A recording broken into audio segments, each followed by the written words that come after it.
संगमनेर शहरामध्ये वाढत्या बिबट्याच्या हल्ल्यांविरोधात नागरिक चांगलेच आक्रमक झालेत।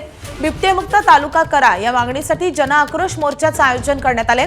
बिबट्याच्या हल्ल्यात अनेक जणांना जीव गमवावा लागलाय। या मोर्चात आमदार सत्यजित तांबे आणि बाळासाहेब थोरातांची मुलगी जयश्री थोरात हे देखील सहभागी झाले। या मोर्चाला आता संगमनेर शहरामधून सुरुवात झाली आहे।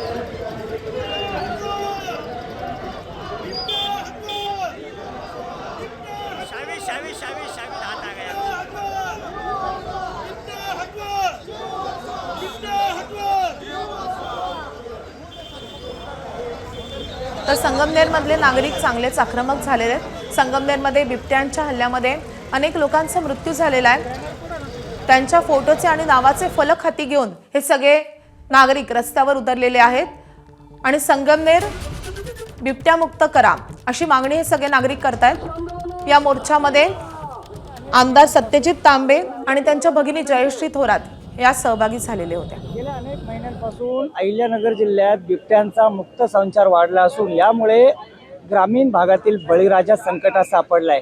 गेल्या वर्षभरात अनेक जणांचा बिबट्याच्या हल्ल्यात मृत्यू देखील झाला आणि याच कारणासाठी आता संगमनेर तालुका बिबट्यामुक्त करा ही मागणी घेऊन या ठिकाणी आज एक मोठं आंदोलन उभारण्यात आलेलं आहे।